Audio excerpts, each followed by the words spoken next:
A poor single mom texted a mafia boss by mistake asking for baby formula money. What happened next?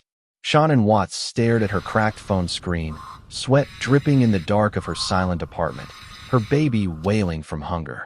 She'd just sent a desperate midnight text begging her sister for $60, but the reply that came wasn't from her sister.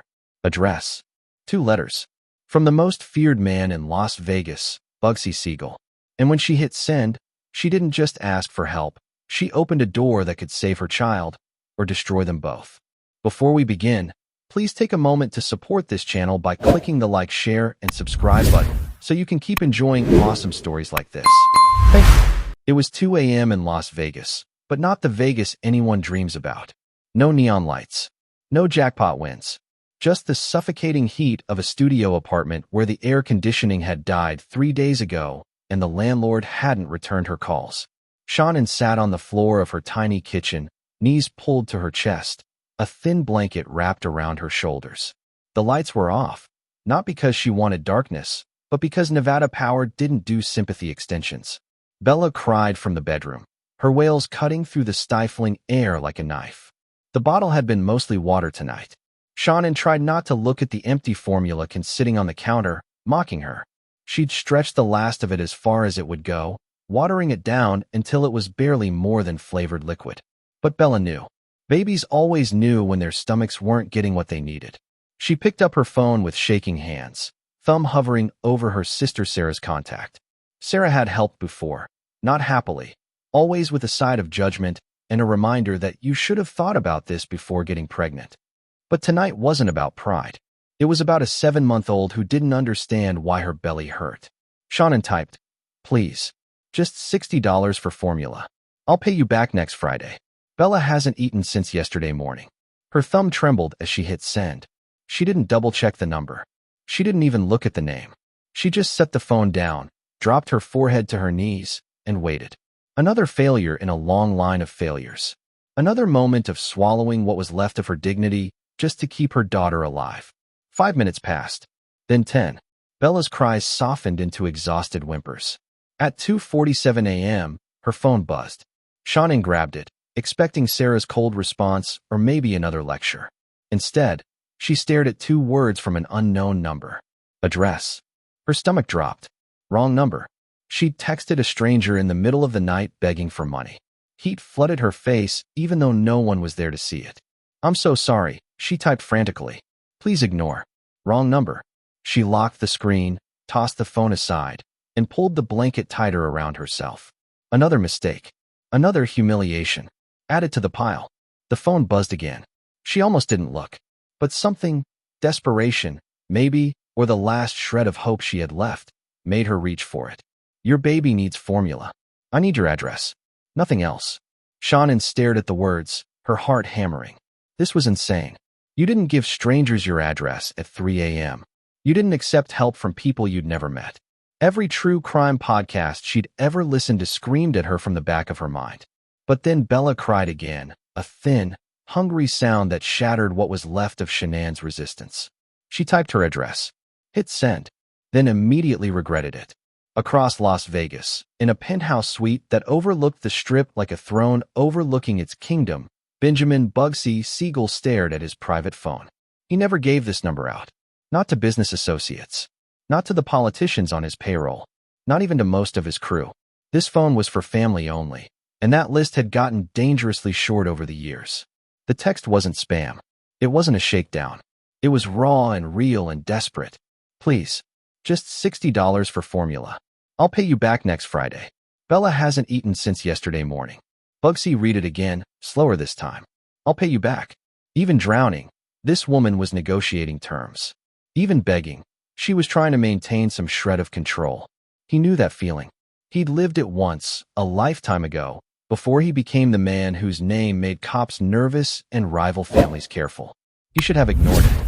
That's what smart men did. They didn't get involved in random problems that weren't their business. But smart and good weren't always the same thing. And tonight, something in those words, "Bella hasn't eaten," hit him sideways. His mother's face flashed through his mind. Her hands, always working, always trying to stretch nothing into something. He typed address, When she sent it 10 minutes later, he made a call. "Vincent, wake up. I need you to do something for me." At 4:13 a.m., there was a knock on Shanann's door. She jolted awake from where she'd been dozing on the couch, heart slamming into her throat. No one knocked at this hour. No one knocked at her door ever. The landlord texted. Her neighbors pretended she didn't exist, and anyone else who mattered had stopped mattering months ago. She crept to the door, looked through the peephole. A man in an expensive suit stood in her hallway holding what looked like a banker's envelope. Behind him, stacked against the wall, were 6 large boxes with a Formula Company logo. "Delivery for Sean and Watts," he said without looking up. His voice was flat, professional, the kind of tone that said he'd done this before and would do it again and didn't need explanations. Shannon opened the door slowly, her body blocking the entrance. I didn't order anything." "I know." He handed her the envelope. It was heavy. "Signature here." She signed with numb fingers. The man brought the boxes inside without being asked, stacked them neatly by her couch, and left without another word. No eye contact. No questions. Like he was delivering any other package at any other time. Shannon locked the door behind him with shaking hands and stared at the envelope. Inside was cash. Neat, crisp bills. She counted it twice, certain she was hallucinating. $10,000. Underneath the cash was a note on plain paper, handwritten in clean, angular script. "No one should beg for their child's food. You have my number now. Use it only if you need it. B." Shanann's legs gave out. She sat down hard on the floor, the money scattered around her, and for the first time in months, maybe years, she cried. Not the quiet, swallowed down crying she did when Bella was asleep and she was sure no one could hear. Real crying. The kind that came from somewhere deep and broken and finally, impossibly, touched by something that felt like mercy. She didn't cry when her ex-husband left her. She didn't cry when she lost her job. She didn't cry when the eviction notice came. But this stranger who sent $10,000 and 6 cases of formula at 4 a.m. without asking for anything in return. This broke her completely. When she could finally breathe again, she looked at the note again. B. And then she noticed something that made her blood run cold. He knew her name. She'd never given it to him. Shannon couldn't sleep. Even after Bella finally drifted off, her belly full for the first time in days, her breathing soft and even, Shannon sat wide awake on her mattress, staring at her phone like it might explode. She reread the transfer receipt, the cash in the envelope, the note, $10,000. From a stranger. At 4 a.m. People didn't do things like this. Not without cameras. Not without contracts. Not without wanting something in return. She opened a new browser window on her phone, hesitated, then typed, Benjamin Siegel, Las Vegas. The results loaded fast. Too fast. Her stomach dropped as she scrolled through articles, old newspaper headlines, forum posts from people who spoke in careful, vague language about knowing people who knew people. Benjamin Bugsy Siegel, age 43, alleged organized crime figure. Suspected ties to illegal gambling operations, money laundering, protection rackets. Owner of the Flamingo Club. No arrests in 15 years despite ongoing federal surveillance. There was only one decent photo of him online. A grainy shot from a charity event 3 years ago. Dark hair slicked back. Sharp jaw. Eyes that looked like they'd seen things most people couldn't imagine. He wore a tuxedo like it was armor. This wasn't some generous stranger. This was a man who made problems disappear in the Nevada desert. And she'd just given him her address. Shanann's hands shook as she stared at her daughter sleeping in the bassinet beside her. What had she done? What kind of debt had she just accepted without knowing the price? Her phone buzzed. Unknown number. Her breath caught. You've been quiet. Everything okay? B. She stared at the message for a full minute, her mind racing through possibilities. Ignore it? Block him? Pack up Bella and run. But run where? With what money? She had rent due in 5 days and no job lined up. And now she had $10,000 in cash sitting in her kitchen drawer, money she desperately needed but was terrified to touch. Finally, she typed, I know who you are. I can't keep this money. The response came immediately. Then let's meet. The Flamingo Club. Tomorrow, 2 p.m. Bring Bella if it makes you feel safer. Shanann's blood ran cold. Bring Bella, if it makes you feel safer. The way he phrased it, like he understood why she'd be afraid, like he was giving her an out, while simultaneously making it clear that refusing wasn't really an option. She looked at her daughter, sleeping peacefully for the first time in days. Then she looked at the $10,000. Then she looked at the eviction notice taped to her fridge. And she knew, with a certainty that felt like drowning and surfacing at the same time, that her life had just changed in ways she couldn't begin to understand. Tomorrow at 2 p.m., she would walk into the Flamingo Club, and whatever happened next would either save her life or end it. But to understand how a single mother from Ohio ended up texting Vegas's most dangerous man, you have to go back 3 months. Back to the night Shanann's ex-husband, Derek, walked out for the last time. Back to the moment she realized she was truly, completely alone. 3 months earlier, Shanann Watts had been someone else entirely. She'd had a job, nursing assistant at Sunrise Memory Care. She'd had an apartment with working AC. She'd had a man who promised he'd stay, right up until the pregnancy test showed 2 lines. Then Derek became a ghost, leaving behind nothing but unpaid bills and a forwarding address in Arizona she knew was fake. "I can't be a father," he'd said, like it was a character trait he couldn't change. Like responsibility was something you could just opt out of. The job went next. Morning sickness made her late. Late made her unreliable. Unreliable made her replaceable. 3 months pregnant and unemployed, watching her savings evaporate like water in the desert heat. The eviction notice came when Bella was 2 months old. 30 days to vacate. No exceptions. Now here she was, 3 days after accepting money from a man whose Wikipedia page had a section titled Alleged Criminal Activity, staring at her phone at 1:47 a.m. while Bella slept peacefully in her bassinet. The research had become an obsession. Every article made it worse. Benjamin Bugsy Siegel, suspected in multiple unsolved disappearances. Federal investigation stalled due to witness intimidation. Known associate of the Luciano crime family. The Flamingo Club believed to be a front for money laundering operations. One forum post, written by someone with the username VegasInsider87, made her blood freeze. If Bugsy sends you money, you're either family or you owe him. There's no in-between. And owing him is worse. Shanann hadn't slept more than 2 hours at a stretch since that night. Every car that idled too long on her street made her heart race. Every footstep in the hallway outside made her grab her phone, ready to call 911. But what would she even say? Help. A dangerous man gave me $10,000, and I'm scared. She'd thought about going to the police. Spent an hour outside the station, Bella strapped to her chest, before turning around. What if they took the money? What if they asked questions she couldn't answer? What if Bugsy found out? She'd thought about running. Greyhound to Phoenix, maybe, or LA. Start over somewhere he couldn't find her. But she was broke before the money, and now she was trapped by it.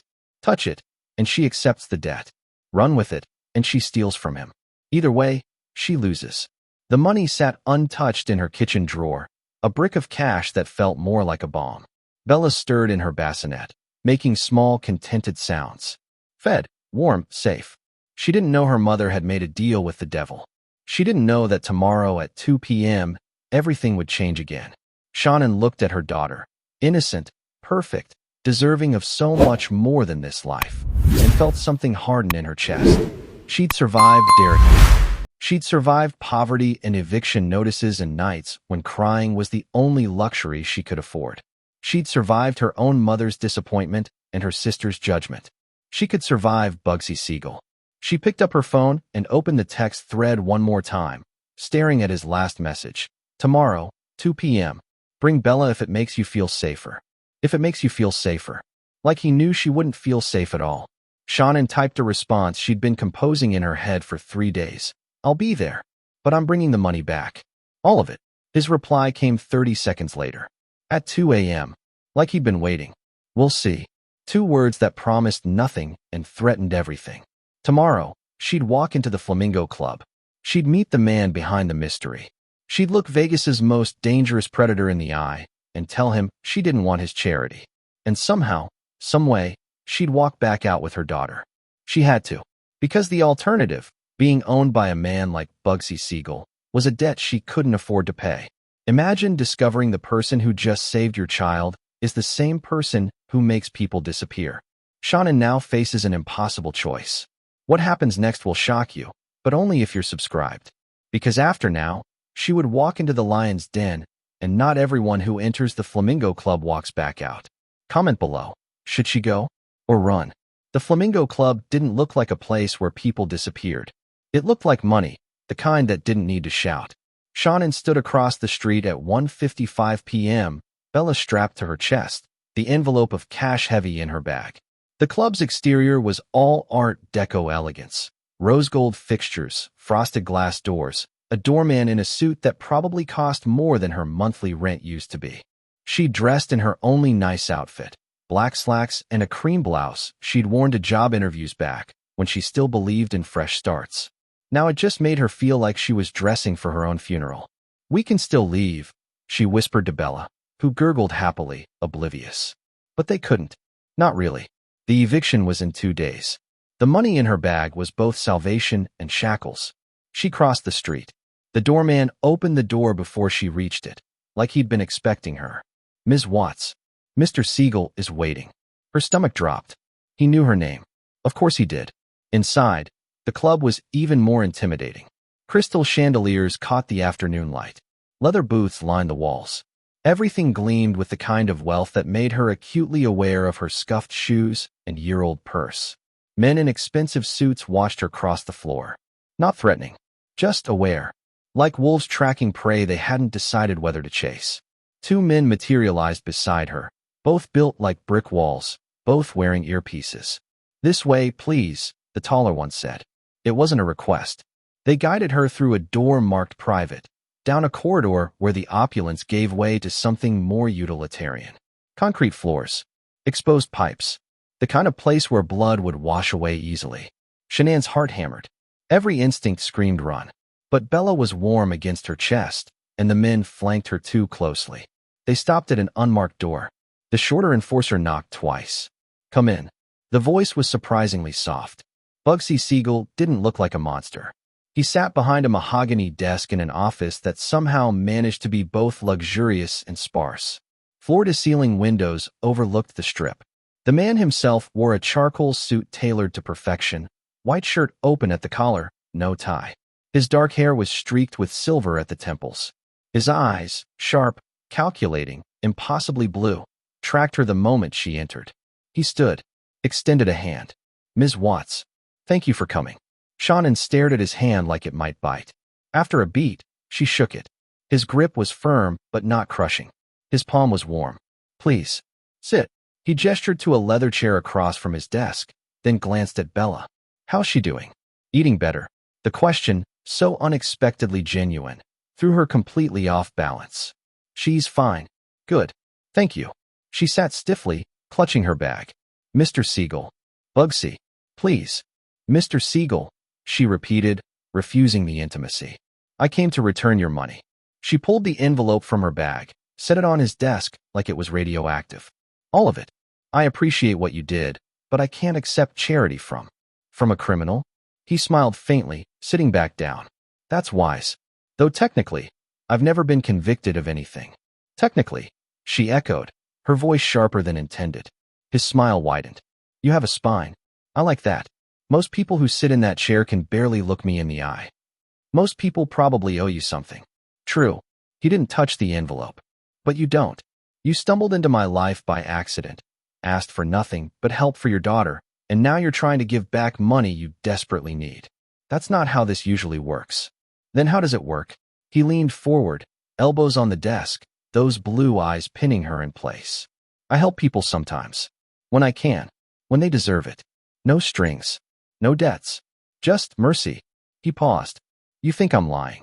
I think men like you don't give away $10,000 for mercy. Men like me." He laughed softly, a sound with no humor in it. "Fair enough.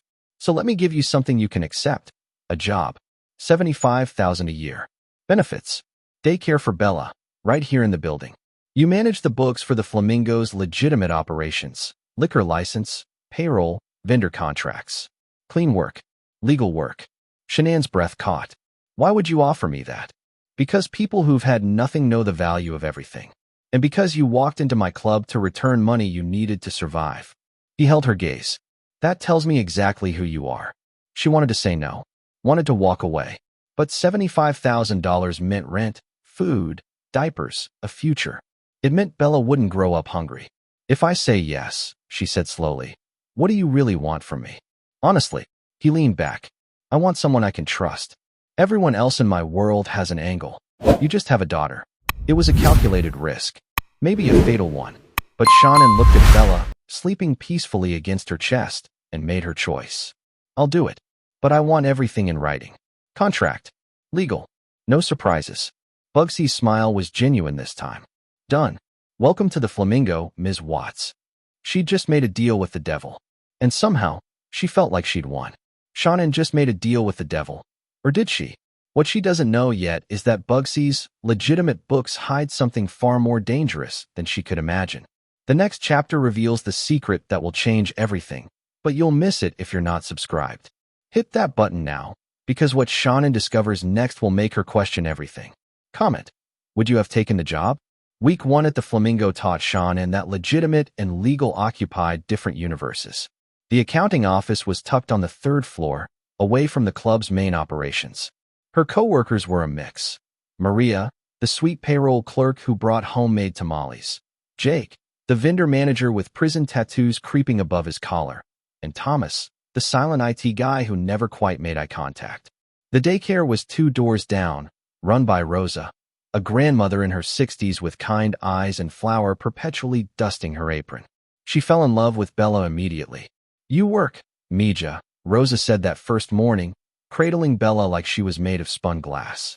I'll watch this angel. For the first time in months, Shannon felt something like hope. The work itself seemed straightforward. Vendor invoices, payroll reconciliation, liquor license renewals. Nothing that screamed criminal enterprise. Just a nightclub managing its books. Week 2 changed that. She was reviewing vendor payments when she noticed it. 2 invoices from Desert Glassware LLC for the same amount. $3, $200, dated 3 days apart. Same invoice number. Different payment authorizations. An accident, probably. She flagged it for review. But then she found another. Different vendor. Same pattern. By week 3, the pattern became impossible to ignore. Shell companies buried in the vendor list. Systematic withdrawals, always under $10,000, the federal reporting threshold. Payments to businesses that existed only on paper. Someone was skimming. Methodically. Professionally. Shannon stayed late on a Friday, Bella asleep in her carrier beside the desk, running calculations while the office sat empty and dark. Her fingers flew across the keyboard, following the money trail through 18 months of records. The number made her stomach drop. $3.2 million. Gone. Siphoned through fake invoices and ghost companies. She sat back, heart pounding. In her old world, the world of eviction notices and empty formula cans, you didn't snitch. You kept your head down. Snitches got hurt. But this was theft from the man who'd saved Bella, who'd given Shannon a lifeline when she was drowning. Burning the midnight oil. Shannon jumped, spinning around. Mickey Cohen stood in the doorway, Bugsy's underboss. All charm and expensive cologne. He'd introduced himself her second day, had been friendly ever since. Too friendly, maybe. Just catching up, she said, minimizing her spreadsheet. Dedicated. I like that. He stepped closer, glancing at her desk. Anything interesting in those files? Just vendor reconciliation. Boring stuff. Boring keeps the lights on. His smile didn't reach his eyes. You finding everything you need? Any discrepancies? The question felt loaded. Like a test she hadn't studied for. Nothing unusual, she lied. Good. Good. He lingered, watching her. You know, if you ever notice anything off, you come to me first. Before bothering Bugsy. He's got bigger concerns than accounting errors. He left before she could respond. Shannon stared at the empty doorway, ice flooding her veins. Mickey had just told her exactly who the thief was. And now she had to decide. Tell Bugsy and risk everything. Or stay silent and become complicit. She looked at Bella, sleeping peacefully in her carrier. Some choices weren't really choices at all. Shannon just uncovered a $3.2 million secret, but she doesn't know the thief is watching her every move. What happens when she tells Bugsy the truth will shatter everything she thinks she knows about loyalty and survival. Subscribe now because the next phase is where the real danger begins. And trust me, you don't want to miss the moment her life hangs by a thread. Drop a comment. If you found evidence like this, would you speak up or stay silent? Shannon requested the meeting through Bugsy's assistant. Formal, professional, trying to keep her hands from shaking. 20 minutes later, she sat across from him in his private office, the flash drive between them like a loaded gun. I found something, she said. In the books. I think you need to see it. Bugsy's expression didn't change, but something flickered in his eyes. Show me. She plugged the drive into his laptop, pulled up her spreadsheets. Her voice steadied as she walked him through it. The duplicate invoices, the shell companies, the systematic withdrawals. 18 months of theft, laid bare in numbers that didn't lie.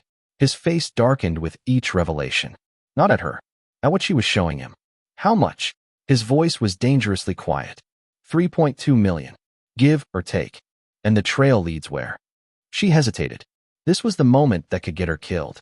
Mickey Cohen. Bugsy went very still. The kind of still that preceded violence. Show me everything. They spent 2 hours reviewing every transaction, every forged signature, every shell company registration. The evidence was damning. Irrefutable. And it got worse. Communications with the Dragna family, negotiations for territory splits, timelines for a management transition. Mickey wasn't just stealing. He was orchestrating a takeover. 15 years. Bugsy's voice cracked. I trusted him like a brother. I'm sorry. Don't be sorry. You did the right thing. He closed the laptop, met her eyes. You're safe. I promise. I'll handle this quietly. Mickey won't know it came from you. Relief flooded through her. Thank you. Thank you. For being honest. For having the courage to tell me. He stood, extended his hand. Go home. Spend time with Bella. This is over. She believed him. That was her first mistake. Across town, Thomas from IT, quiet Thomas who never made eye contact, made a phone call. She knows, he said. Showed Bugsy everything tonight. Mickey Cohen listened in silence, standing in his penthouse, whiskey in hand. Then he smiled. Good. Activate the contingency. The next morning, a man in a police uniform knocked on Shannon's door. Detective badge. Friendly smile. Ms. Watts. Just following up on some financial irregularities at the Flamingo. Mind if I come in? Routine questions. She let him in. Answered his questions. Didn't notice him palm her laptop while she got Bella's bottle from the kitchen. Didn't notice the flash drive he inserted, the files he copied, the evidence he planted in 60 seconds flat. When he left, he thanked her for her time. And the trap snapped shut. 2 days later, Mickey called a council meeting. Gentlemen, we have a serious problem, he announced, spreading documents across the table. Internal theft. Our new accountant has been embezzling for weeks. Bank statements in Shannon's name. Transfer receipts to offshore accounts. Shell company registrations with her forged signature. Even emails, doctored but convincing, discussing payment schedules and distribution percentages. The evidence was perfect. Professional. Damning. I didn't want to believe it, Mickey continued, his voice heavy with false regret. Bugsy vouched for her. But the numbers don't lie. Carmine studied the documents. 3.2 million? That's what my investigation uncovered. I've been tracking it quietly. Now we know why. She was covering her own theft. Bugsy would be presented with this evidence tomorrow. The other families would demand justice. And Mickey would position himself as the loyal underboss who saved them all from Bugsy's poor judgment. Mickey smiled into his whiskey. Check. And mate. Shannon spent that evening blissfully unaware, playing with Bella on the apartment floor. For the first time in weeks, the weight had lifted. She'd done the right thing. Bugsy had believed her. Mickey would be handled quietly, and she could focus on building a real life for her daughter. She didn't see the storm gathering. Didn't know that Mickey's informants watched her building. Didn't know that doctored evidence sat in manila folders, waiting to destroy her. She kissed Bella goodnight, whispered promises about better days ahead, and fell asleep feeling something dangerously close to safe. Outside, Vegas glittered with false promises. And tomorrow, her world would collapse. Shannon thinks she's safe. She thinks telling the truth was enough. But she has no idea that Mickey Cohen is 10 steps ahead, and the trap he set will destroy her life in the next 48 hours. Subscribe and keep watching to find out how everything falls apart, because what happens next will leave you breathless. Comment. Have you ever trusted the wrong person? Tell us your story. The council meeting happened in a basement room Shannon didn't know existed. Concrete walls, single bulb overhead, the kind of place designed for conversations that never happened. Bugsy sat at the head of a metal table. Mickey to his right. 3 men she didn't recognize representing families from LA, Phoenix, and Reno. The air thick with cigar smoke and tension. Mickey slid a manila folder across the table. Gentlemen, we have a problem. Internal theft. Systematic. Professional. He opened the folder, revealing bank statements, transfer receipts, screenshots. Our new accountant, Sean Watts, has been skimming for weeks. $3.2 million routed through shell companies into her personal accounts. Bugsy's face remained stone. That's a serious accusation. It's a serious theft. Mickey's voice carried practiced outrage. I've been tracking it since she started. Waited until I had proof. The LA rep, a silver-haired man named Carmine, leaned forward. You hired her, Bugsy. This reflects on you. The documents are doctored, Bugsy said flatly. Are they? Mickey spread them out. Bank routing numbers. Deposit dates. Shanann's signature on transfer authorizations she'd never signed. The evidence is clear. The Phoenix boss, younger but no less dangerous, drummed his fingers on the table. Code is code. Theft gets handled. She's got a baby, Bugsy said quietly. That's unfortunate. Carmine's voice held no sympathy. But the code doesn't have exceptions. You know this. Mickey leaned back, playing his role perfectly. I tried to give her a chance. Approached her Friday night. Asked if she'd noticed discrepancies. She lied to my face. Because she knew you were the thief, Bugsy thought, but didn't say. Not yet. Not without proof. Vote, Carmine said. Tradition demands it. One by one, hands went up. LA, Phoenix. Reno. 3-1. Death sentence. Bugsy's hand stayed down. I need 48 hours to verify. Verify what? Mickey's voice carried an edge. The evidence is 48 hours. Bugsy's tone left no room for argument. I verify, or I walk. Your choice. The room fell silent. Walking meant breaking the alliance. Breaking the alliance meant war. Carmine exchanged glances with the others. 48 hours. But Mickey's people watch her. If she runs, they act. Mickey's smile was poison. Understood. Bugsy arrived at Shanann's apartment at midnight, alone. She opened the door in pajamas, Bella asleep on her shoulder, and immediately knew something was catastrophically wrong. Pack everything. Now. His voice was low, urgent. You and Bella leave tonight. I have a safe house in Boulder City. What happened? Mickey set you up. Planted evidence. The families voted. You have 48 hours before. He didn't finish. Before they kill me. She heard it anyway. Shanann's legs went weak. She leaned against the doorframe, holding Bella tighter. I told you the truth. I gave you proof. I know. But proof doesn't matter when the council's decided. You need to disappear. No. The word came out stronger than she expected. Bugsy stared at her. This isn't negotiable. I'm done running. Shanann's voice shook but held. I ran from my ex. I ran from poverty. I ran from everyone who said I'd fail. I'm not running from this. Shanann, you don't understand what these men. I kept copies. She cut him off. Everything I found. Mickey's real books. Wire transfers. Communications with the Dragna family. I kept it all on a flash drive hidden in Bella's diaper bag because I knew something like this might happen. Bugsy went very still. You have evidence of Mickey coordinating with Dragna? 18 months of it. Emails. Financial records. Plans for a takeover. She met his eyes. And I know exactly how to use it. We expose him to everyone, the families and the FBI. Destroy his credibility in both worlds. That's insane. It'll burn everything down. She smiled grimly. Good. Then we rebuild. Clean. For the first time since she'd met him, Bugsy Siegel looked genuinely surprised. You're either the bravest person I've ever met, he said slowly, or the most foolish. I'm a mother.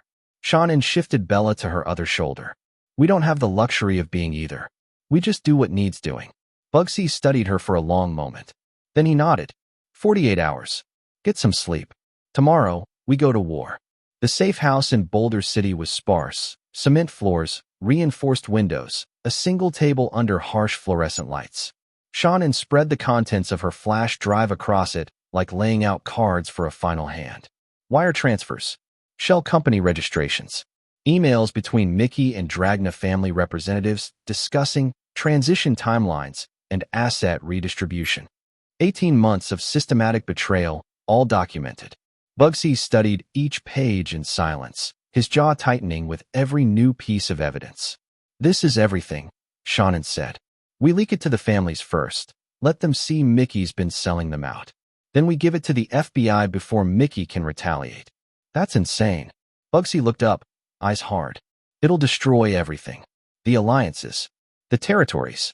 Everything I've built. Then we rebuild. Her voice didn't waver.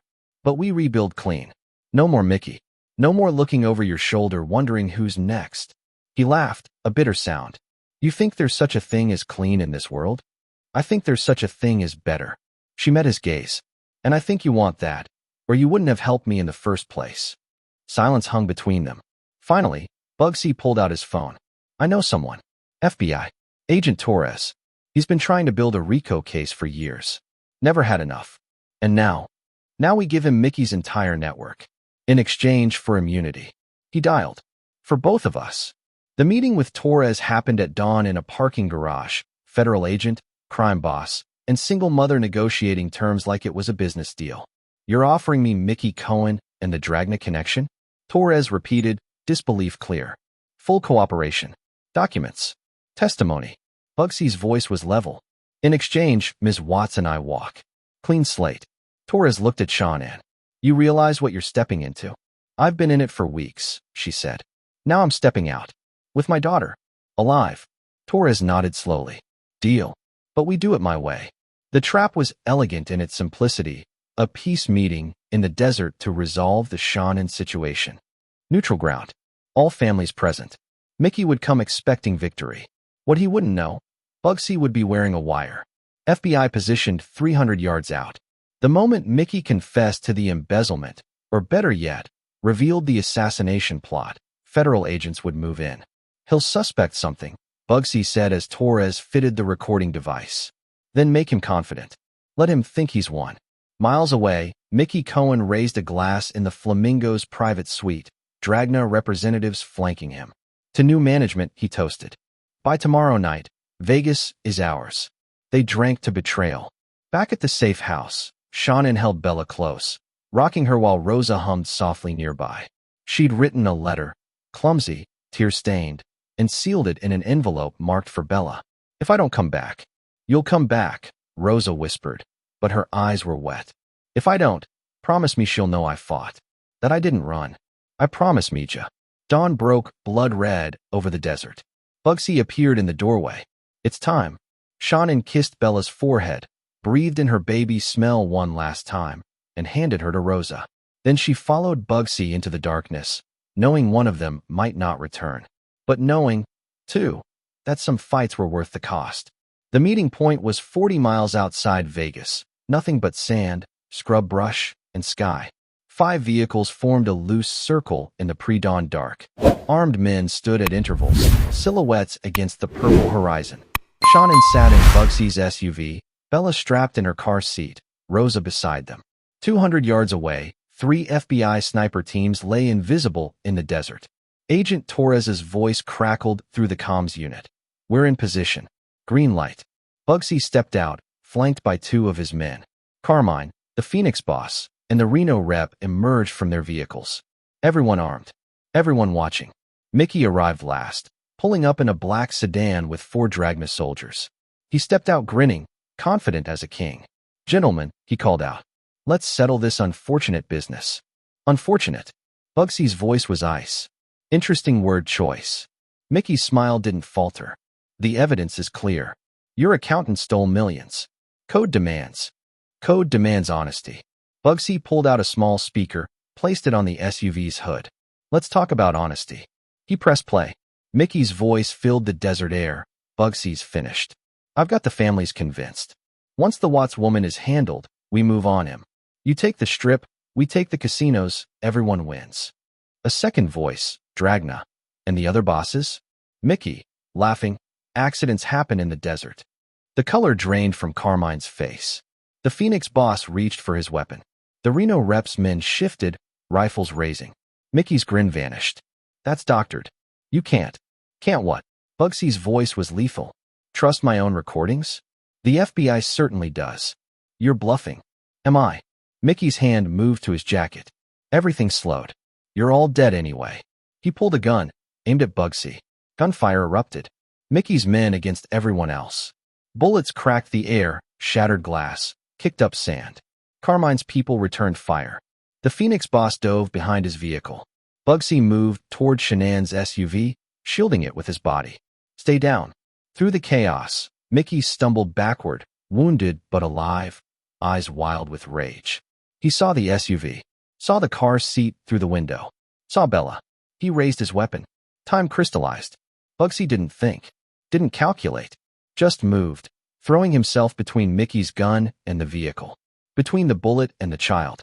The shot caught him center mass. He went down hard. No. Shannan's scream tore through the gunfire. Helicopters roared overhead. FBI agents swarmed from every direction, shouting commands.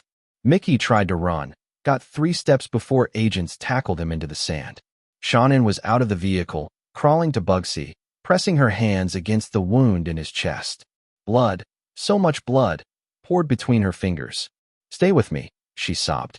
Bugsy, stay with me. His eyes found hers. He tried to speak, coughed blood instead. Bella, he managed. Safe. She's safe because of you. He smiled faintly. Good. Medical helicopters descended. Paramedics pushed Shannan aside, working frantically. IVs. Chest compressions. Desperate voices. We're losing him. Come on, stay with us. They loaded him onto a stretcher. Shannan climbed in beside him, gripping his hand as the helicopter lifted. Below, Mickey Cohen was cuffed and dragged toward federal vehicles. The desert was chaos. Agents, bodies, the ruins of empires. But Shannan only saw Bugsy's face, pale and still, and prayed to God she'd stopped believing in that the man who'd saved her daughter wouldn't die saving her again. The ICU smelled like antiseptic and dying hope. Shannan sat in a plastic chair beside Bugsy's bed, her hand wrapped around his limp fingers. Monitors beeped steadily, the only proof he was still alive. Bella was with Rosa back at the safe house. The nurses had stopped asking Shannan to leave. Bullet lodged near the spine. The surgeon had said, exhaustion carved into his face. We got it out, but there's swelling. Nerve damage. 50-50 he wakes up. Even if he does. He'd trailed off. Shannan filled in the blanks. Paralysis, permanent injury, a life fundamentally changed. All because he'd stepped in front of a bullet meant for her daughter. 2 days passed like years. Shannan talked to him, rambling, desperate monologues to fill the silence. Bella smiled today. Real smile, not just gas. I wish you could have seen it. Her voice cracked. You saved her, Bugsy. Twice. First with formula, then with your life. I don't know how to repay that. She told him things she'd never told anyone. About Derek's cruelty. About the nights she'd considered giving Bella up because she couldn't provide. About the shame that lived in her chest like a stone. You made me believe I could be more than survival, she whispered. You saw something in me I'd stopped seeing in myself. The monitors beeped. He didn't answer. On the 3rd day, his fingers twitched. Bugsy's eyes opened slowly, unfocused. He blinked at the fluorescent lights, the 4 lines. The woman slumped asleep in the chair beside him. Bella. His voice was sandpaper. Shannan jolted awake. You're awake. Oh God, you're. Tears flooded her eyes. She's safe. She's perfect. Because of you. He exhaled slowly, something like relief crossing his face. Good. The doctors said. I know what they said. He tried to sit up, grimaced. How long? 3 days. They weren't sure you'd wake up. Takes more than 1 bullet. He managed a weak smile. Then his expression grew serious. Shannan, there's something you need to know. About that night. The text. Her stomach tightened. What about it? It wasn't random. He held her gaze. I'd been tracking your ex-husband. Derek borrowed money from people connected to me. Didn't pay back. I knew about your situation, the eviction, the job, everything, before you ever texted. The words hit like ice water. You knew. I could have collected. Violently. That's what men like me do. His voice was quiet, raw. But then your message came through. Raw. Desperate. Asking for nothing but your child's welfare. And it reminded me of my mother. How she begged. How she scraped. How no one helped. Shannan's hands shook. So this was what? Pity. No. It was choice. He caught her hand. I chose mercy instead of collection. I chose to be better than what the world made me. Your text gave me that chance. She stared at him. This man who'd built an empire on violence, who'd nearly died protecting her daughter, who'd somehow found humanity in the darkest places. It wasn't pure accident, she said slowly. But it wasn't manipulation either. No, it was choice. Mine. And then yours, when you walked into the Flamingo to return money you needed. When you uncovered Mickey's theft. When you refused to run. He squeezed her hand. We both chose. Shanann's tears fell freely now. You could have died. Worth it. Mickey Cohen went to federal prison on RICO charges, conspiracy, embezzlement, attempted murder. 40 years, no parole. The Dragna family fractured under investigation. The other crime bosses retreated to their territories, their alliance shattered. Bugsy's cooperation deal held. Full immunity. A clean slate bought with 18 months of evidence and 1 bullet-scarred chest. 3 months later, he opened the Second Chances Foundation, a nonprofit providing emergency funds, job placement, and childcare for single mothers in crisis. Anonymously funded. Legally operated. Everything the Flamingo never was. Shannon became its director. $75,000 a year, same as promised, but this time for work that saved lives instead of counting money for men who took them. Bella thrived. Healthy, happy, safe. Rosa became her full-time nanny and Shanann's chosen family. On Bella's first birthday, they celebrated in Bugsy's new office, modest, sunlit, decorated with photos of the mothers they'd helped. Bugsy handed Shannon a wrapped frame. Inside was the original text message, preserved under glass. Asterisk, please. Just $60 for formula. I'll pay you back next Friday. Bella hasn't eaten since yesterday morning. Asterisk. Below it, an inscription in that same angular handwriting. Some mistakes save lives. Some wrong numbers are fate's way of correcting itself. Shanann's vision blurred. Bugsy, you saved me too, you know. His voice was soft. Gave me a reason to be better. To want better. She looked at him, scarred, healing, fundamentally changed, and took his hand. The same hand that had signed death warrants now signed grant checks. The same man who'd inspired fear now inspired hope. Neither had planned this. Neither had expected it. But both had chosen it. And that choice, made in desperation at 2 a.m. in a Las Vegas apartment, repeated in a desert standoff, affirmed in a hospital room, made all the difference. Shannon kissed Bella's forehead, then looked at Bugsy. Thank you. For everything. Thank you, he replied. For the wrong number. They smiled. Two people who'd found redemption in the most unlikely place, and watched Bella blow out her first birthday candle. Outside, Vegas gleamed in the desert sun. But inside, they'd built something better than empires. They'd built a future. This is the story of how one wrong text message changed 2 lives forever. But here's the truth. Stories like this happen every day in ways you'd never expect. Real moments of redemption. Real choices between darkness and light. If this story moved you, if it made you think about second chances and the power of choosing mercy, then subscribe and keep watching so you never miss these powerful true-to-life stories. Drop a comment about a time someone showed you unexpected kindness, or when you were that person for someone else. Let's build a community that believes in redemption. Because the next story we share might be the one that changes your life.